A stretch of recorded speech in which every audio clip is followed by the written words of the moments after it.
for everybody's. And say thank you for joining us for Gina's meet and greet tonight. We're so glad to have you here so you have an opportunity to meet Brandy Brooks, who's running for County Council at Large in Montgomery County. This is a really important election, as I'll go through and talk about in a moment. There's a lot that we have on the ballot coming, which the date of the election is now July 19th. So please make sure you're marking your calendars and telling your friends, making sure people are ready to vote. They're registered, and everything is good to go for the election in July. But we have this great opportunity to elect individuals who will represent our communities, who will reflect the values and the visions that we want to make sure happen for not only ourselves, but for our neighbors and our friends. And so I think that's what you will hear more about from when you hear from Brandy, and also hear why folks are supporting Brandy when you hear from Gina. But let me just give you a little bit of background on the race and information. I hope my screen changes. We're talking about this. Brandy is running on a People First platform, focusing on housing for all, environmental justice, environmental and transit justice, and a thriving economy for workers and local businesses. She is endorsed by grassroots mobilizing organizations like our teachers union, our county teachers union, the Metro DC, DSA, and CASA in Action. We were actually just meeting with the teachers union to talk about how we can work together on doing some really great events that help to raise the voice of what teachers are facing, not only as they educate our community and our children, but also how they want to be able to be part of our community, living here, being able to thrive in the community, and also addressing transit issues. So there's lots that we're excited to continue to share with our endorsing partners. So background on this race, Brandy's running for one of the 4 at-large seats. The council is currently made up of 9 council members. But if you were here back in 2020 and you remember our ballot then, we voted as a county to adopt expanding our county council and creating 2 additional district seats. And so now we have 7 districts and still the remaining 4 at-large. So the at-large seats didn't change. And so starting next year, we will have 11 members on the county council that will represent district areas as well as the county at large.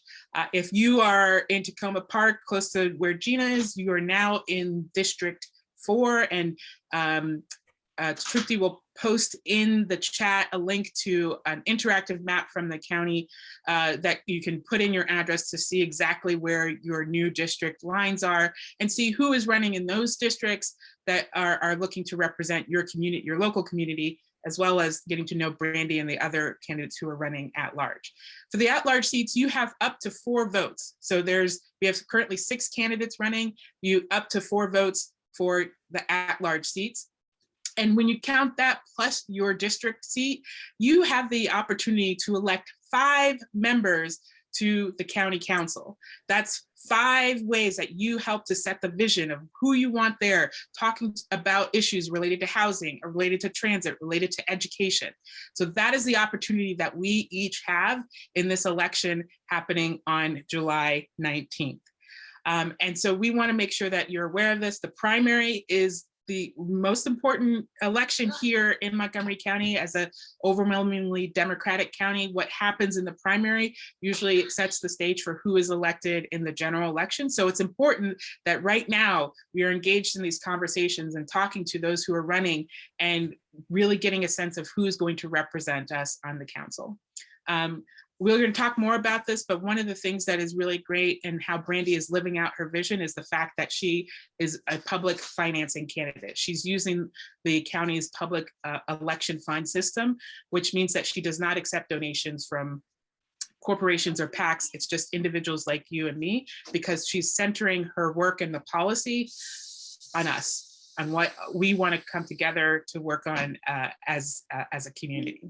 So that's the background. And then here's a little map of the districts, and you can see where District 4 is, and you can see the other districts. So we hope that you'll take a look at that, the link that Truthy posts, so that you can see more where your district, your new district lines are, learn about the candidates running in district, learn about other candidates running in other districts in ways that you might want to even support them too, if you're interested, and how we can come together on July 19th. And I say it often so that we all get it burned in our memory, the date of the election, so that we participate in that. And the ways you can participate either is by voting in person or voting by mail. And if you're interested in voting by mail and need more information, you can visit the Brandy's hub, voter hub on her website, where it has more information about making sure you can request your mail-in ballot once you do, when you get your mail-in ballot, and that process. And we'll have more updated information on how to participate in the election as we get more details and we get closer to election day. But so Michelle, before we transition, I think Susan had a question for you. Oh, yes, sorry, I didn't see that. Hi. So maybe this is a dumb question, I don't know, but so if you're running for, if you're a candidate at large, as opposed to one that's connected with a specific district, so this basically means that your focus will be on the entire county, yes? And if you're running for a certain district, you're just focusing in on those issues for your district. Is that how it works? So yeah, Brandy. Yes, I'm happy to respond to this. So just one thing to note is that all 11, or well, 9 now, but 11 in the future, council members make decisions that impact the whole county. So whether you're a district council member or an at-large council member, you're part of the governing body for the whole county. That said, council members who are elected in district tend to have much more of a focus on their specific district because that's who they were elected to represent. Whereas I am running to be on in an at-large seat, I'm really looking at the county as a whole and really trying to understand how all the different parts of the county work together and are connected and relate to one another, and make sure that across the board that we are really understanding ourselves as a whole county. And that's something I'm going to talk about a little bit more in a little bit. But I also see that Jackie has a question. Yeah, this is Jackie. So good to meet you, Brandy. Great to meet you too. Yes, Gina invited me. She was very Wonderful. insistent. But the note said, I thought I just heard that we could all vote for up to 5, but what you just showed on the screen said up to 4, so that we could each vote for up to 4. So yep. And just to clarify, so you get up to 4 votes in the at-large race, and then you get that additional vote for your district seat. So you get to elect your district council member, plus you can vote for up to 4 at-large council members. So that's where the 5 votes comes in. Okay, thank you. No problem. Michelle, I'll hand it back to you. Thank you. And we will keep thinking of those great questions, because we're going to have a whole Q&A time, and we look forward to it. And if you have a question, you can even start putting them in the chat, and we will go in the order that we receive questions. But right now, I'm going to pass it on to our fabulous host, Gina, for her to share why she is bringing us all together on a Friday to hang out on Zoom and meet Brandy, and what inspires her about Brandy. So I'm going to pass it over to you, Gina.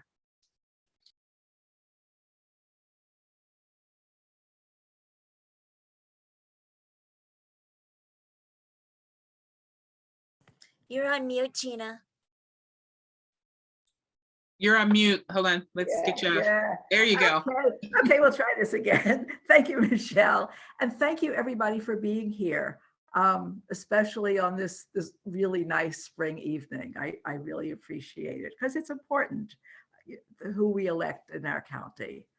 I met Brandy 4 years ago during her first campaign for Montgomery County Council. It was an event like this, hosted by my friend Laurie, back when we could actually host events in people's homes and have lots of us sitting close together. And I attended mostly as a favor to my friend, not particularly expecting to find a candidate that I could be really enthusiastic for, but Brandy basically blew me away by her passion for the issues that were especially important to me. First of all, she was clearly looking out for the many county residents who do not fit the stereotypical image of privilege and affluence. I'm involved with a community of seniors and know the many challenges we face: affordability of housing, transportation needs, healthcare accessibility and affordability, food insecurity, and perhaps overriding everything, we need to do so much better with racial justice and environmental sustainability and justice. Brandy has the commitment and the ability to move our county forward. I enthusiastically contributed to the campaign and volunteered my time. During that first campaign and this one, I've gotten to know Brandy better. She talks about being a people-powered candidate and putting people first. I've seen her in action. She engages each person, not by telling them why they should support her or why she's running or what she will do, but asking them what's important. And she engages, she listens, and she deeply engages in conversation. It's clear she really cares about what's important to the people out there, to the people of the county. She makes each of us feel our needs and ideas really matter. I think Brandy will bring, I know Brandy will bring a much needed fresh face and perspective to Montgomery County. And I really encourage you to join me as part of Brandy's people posse. Vote for her, work for her. It's inspiring to just be around her. I love doing events with her and get to hear just her, basically her awesomeness. And just the fact that she knows so much, she cares so much. When people talk about what's important to them, she really understands what they need and what she can do. And people respond. I responded. And I want to see her on the council. So I will turn it back to Michelle. That's all I can do. Actually, before I turn it back to Michelle, I'd like Susan Rogers, who is here on this meeting, has written an awesome campaign song, obviously inspired by Brandy. And I invite Susan to sing that song for her, for all of us now. That's really sweet, Gina. Thank you so much. I actually, on my computer, I have the words to the song. So I always encourage, when we're on Zoom, only one person can speak at a time or sing at a time, right? So everyone else has to be on mute, but I'd love to put the words to the song up because I'd love for you to sing it with me. It goes to the tune of Solidarity Forever, an old labor song. So would that be okay if you could do a share screen with me, someone? So Susan, I just gave you the ability. You should be able to share screen now. All right, excellent. There we are. So the title of the song, and I've got my Brandy t-shirt on, is She Will Put the People First. So here goes. When the people are inspired for a candidate to run, there can be no power greater anywhere beneath the sun. We need to be muted, folks, just so you know. There can be no power greater anywhere beneath the sun, for our county needs a leader to assure the fight is won. Brandy Brooks is on our side. Brandy Brooks for county council, an at-large candidate with great skill. She represents the interest of so many who do thirst. She will put the people first. She has worked for 15 years to organize for what is right, social, economic, and environmental justice fights. She will hold police accountable, address our housing plight. Brandy Brooks is on our side. Brandy Brooks for County Council, an at-large candidate with great skill. She represents the interest of so many who do thirst. She will put the people first. She will face the many challenges across our county wide: education, equity, healthcare, justice, racial pride. She supports a place where all of us can live and work and thrive. Brandy Brooks is on our side. Let's hear it. Brandy Brooks for County Council, an at-large candidate with great skill. She represents the interests of so many who do thirst.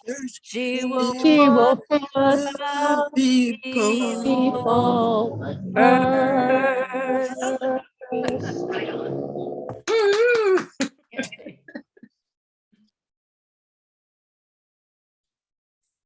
Thank you.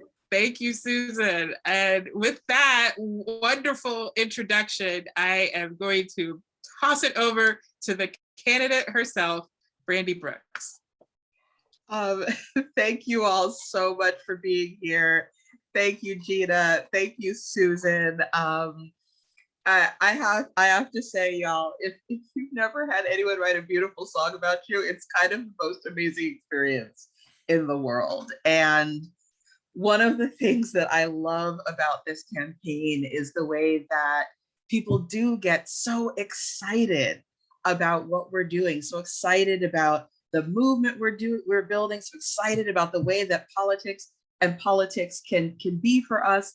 And they bring all of this joy and excitement and creativity and passion and skill to the campaign. And that's really what, campaigning is not easy. It can be long days. It can be long years sometimes if you're doing it for a while, but just having these kind of wonderful folks who are excited to support my leadership and to support this as an opportunity for them to engage in their leadership in our county is just an absolutely wonderful thing. So again, Gina and Susan, thank you so much. I'm Brandy Brooks. I'm running for Montgomery County Council at Large. I am a renter and housing justice activist who lives in Kensington. My day job is working as an environmental justice and racial equity consultant, working with community organizations all across the country to make sure that folks in communities have the opportunity to shape public policy around environmental and climate justice. And as Gina mentioned, this is my second time running for Montgomery County Council at Large. My first time was in 2018.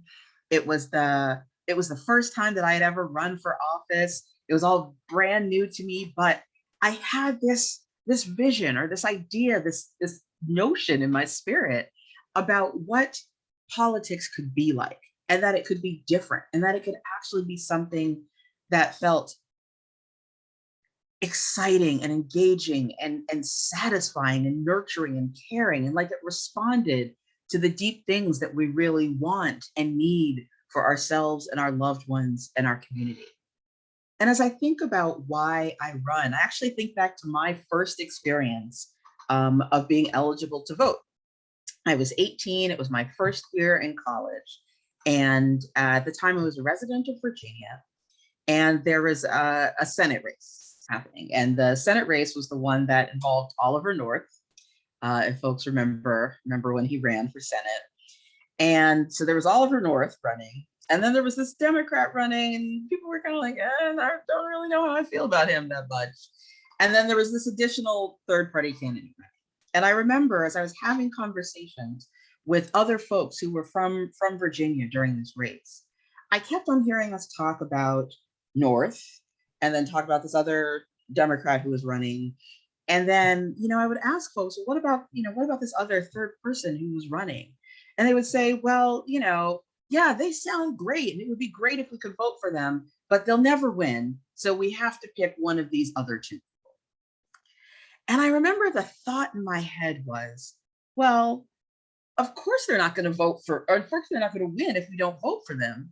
But we're kind of already ruling out options for ourselves just by saying we can't have something that feels a lot more like what we want.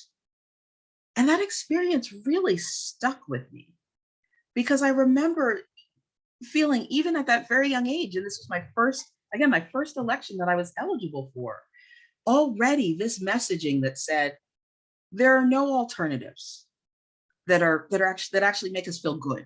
There are no alternatives that would actually get us excited. We always have to settle. And that was the message I got in my first election, is that we always have to settle.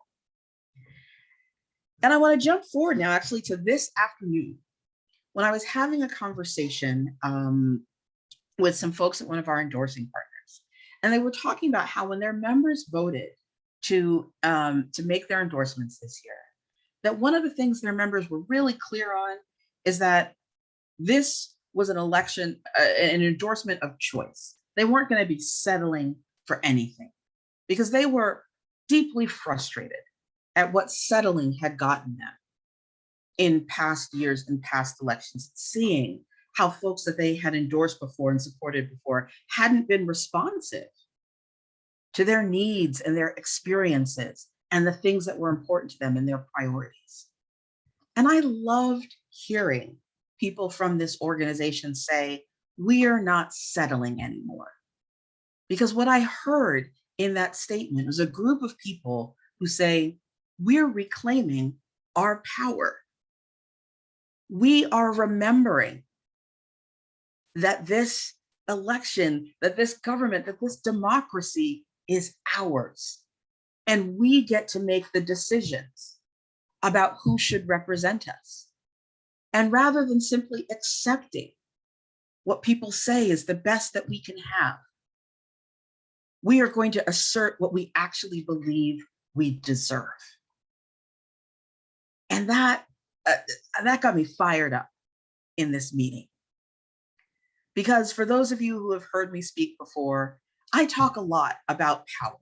I talk a lot about what it means to build our power and what it means to actually reclaim our own governance, reclaim our right to shape the decisions, to shape the policies, to shape the systems that impact our lives.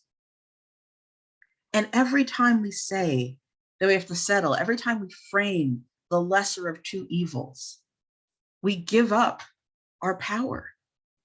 And we say that the decision's kind of already made for us. But one of the key reasons that I am running is because I absolutely believe that we deserve better. And I absolutely believe that when we reclaim our power, we can get it. We do not have to settle for unaccountable or unresponsive or dysfunctional government. We do not have to settle for racial injustice and economic inequity and a growing threat of climate change that we are not treating like the crisis that is already upon us. We do not have to settle for not being able to afford our homes, or for not being able to have our kids continue to live here, or for not being able to age in the county where we've invested years or decades of our life. We don't have to settle for feeling like we can't effectively get around our county because we don't have good transportation systems. I'm a community organizer, and I do that because I know that the reason that I'm here is because there are other folks throughout history who looked at situations where someone told them they had to settle, and they said, absolutely not. They said, absolutely not will we continue to allow other people to be treated as property. Absolutely not will we deny half of the human race the right to participate in political decision-making. And over again, those folks, when faced with people saying, this is all you get, said, no, I get more. The people I love get more. The places that I care about get more. And sometimes it's easy to think about these things as part of history and not always to recognize that we don't just have to fight to get free, we have to fight to remain free. Because there are always going to be folks who want to convince us that there are no alternatives. And we are in a moment right now where people are trying to roll back so many things that we have fought for and won, to try and keep people from being able to vote, to try and keep people from being able to have autonomy over their own bodies, to try and keep people from being housed, to try and keep people from being able to work with dignity.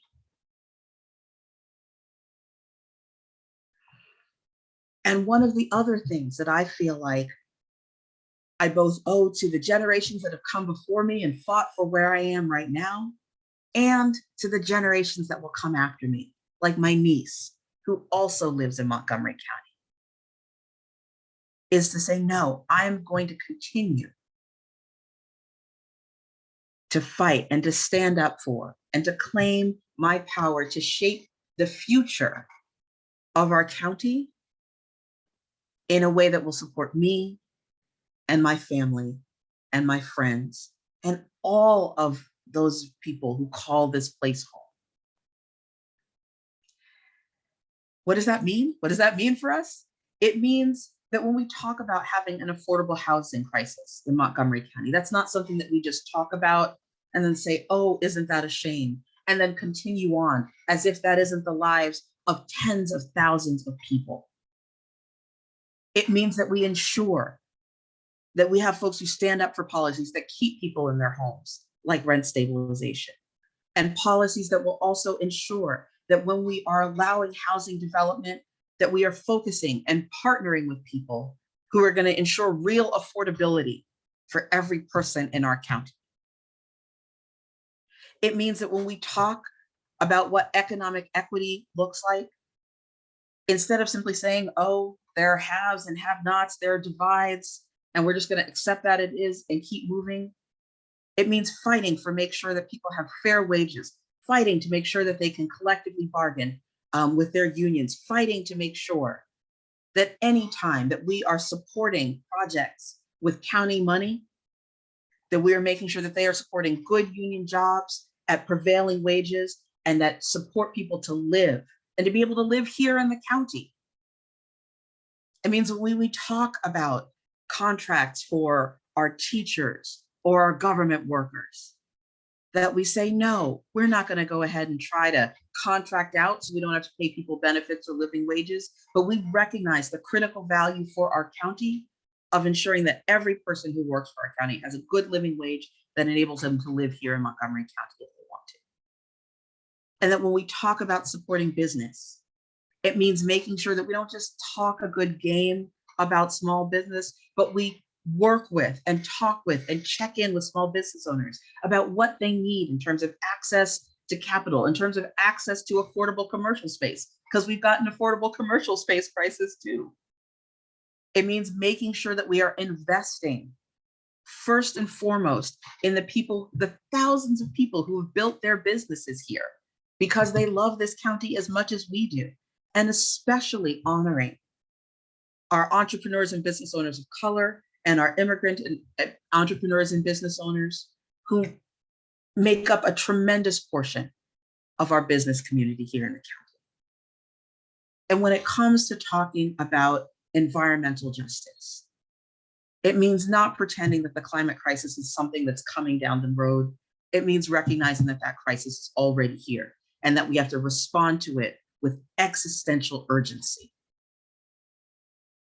that we do have to do everything possible to invest in a transition to clean energy and make sure that that transition is available for everyone, regardless of whether you rent or own your home, regardless of what your income level is. That we have to build the infrastructure, that we have to invest the resources to make sure that people can make those transitions, that if we're deciding where we're putting our transportation dollars, that we will always prioritize the most sustainable ways to get across our country and deeply invest in public transit, deeply invest in pedestrian safety, deeply invest in safe routes to schools and mobility for every person, no matter what their age, no matter what their physical ability level, and no matter where they live in our county.